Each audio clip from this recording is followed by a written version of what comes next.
महाराष्ट्र के उप मुख्यमंत्री अजीत पवार के असामयिक निधन के बाद से राजनीतिक गलियारों में शोक की लहर है। इस बीच सूत्रों के हवाले से एक बड़ी खबर सामने आ रही है। उनका मानना है कि अगर अजीत पवार जिंदा होते तो महाराष्ट्र की राजनीति में एक बड़ा परिवर्तन आने वाला था। बताया जा रहा है कि एनसीपी के दोनों धड़ों के बीच लंबे समय से चल रही दूरी जल्द ही खत्म होने वाली थी।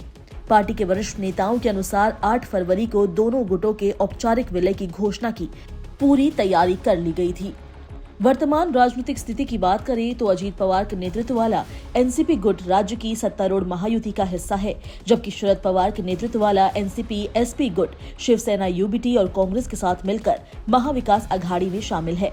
वैचारिक और रणनीतिक मतभेदों के बावजूद दोनों पक्षों के बीच पिछले कुछ महीनों से संवाद लगातार जारी था। सूत्रों के अनुसार ये बातचीत केवल औपचारिकता तक सीमित नहीं थी, बल्कि व्यवहारिक स्तर पर काफी आगे बढ़ चुकी थी। जिला परिषद चुनावों के परिणाम आने के बाद दोनों गुटों को एक करने की औपचारिक घोषणा करने का खाका तैयार किया गया था। माना जा रहा है कि संगठनात्मक ढांचे, नेतृत्व संतुलन और भविष्य की रणनीति को लेकर भी सहमति बन चुकी थी। अजीत पवार के निधन के बाद एनसीपी के कई वरिष्ठ नेता बारामती पहुंचे, जहां बंद कमरे में अहम बैठक हुई। इस बैठक में मौजूदा राजनीतिक हालात, पार्टी के भविष्य और पहले से चल रही विलय प्रक्रिया पर विस्तार से चर्चा की गई। नेताओं ने माना कि इस दुखद घटना से पूरी प्रक्रिया को झटका जरूर लगा है, लेकिन संवाद की डोर पूरी तरह टूटी नहीं है। एनसीपी-एसपी के वरिष्ठ नेता जयंत पाटिल और पार्टी के प्रदेश अध्यक्ष शशिकांत शिंदे ने इस बात की पुष्टि की है कि दोनों गुटों के बीच विलय को लेकर बातचीत अंतिम चरण में थी। जयंत पाटिल के अनुसार दोनों पक्षों की मुलाकात लगातार हो रही थी।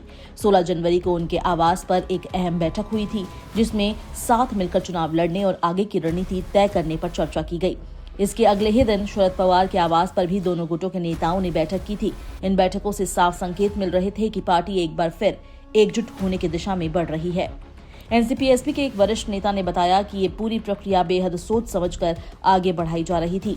योजना ये भी थी कि पहले चुनावी तालमेल को मजबूत किया जाए और फिर जिला परिषद चुनावों के बाद औपचारिक विलय की घोषणा की जाए। 8 फरवरी की तारीख को इसी कारण बेहद अहम माना जा रहा था। अजीत पवार के करीबी सहयोगी किरण गुर्जर ने भी बड़ा दावा करते हुए कहा कि दोनों गुटों के विलय की तैयारी लगभग पूरी हो चुकी थी। उनके अनुसार अजीत पवार खुद इस प्रक्रिया को लेकर काफी उत्साहित थे। विमान हादसे से महज 5 दिन पहले उन्होंने इस विषय पर विस्तार से चर्चा की थी। गुर्जर के अनुसार शरद पवार, सुप्रिया सुले और अन्य वरिष्ठ नेताओं के साथ इस मुद्दे पर सकारात्मक बातचीत चल रही थी। अंदर खाने से ऐसे संकेत मिल रहे थे कि शरद पवार भी इस एकता के पक्ष में थे।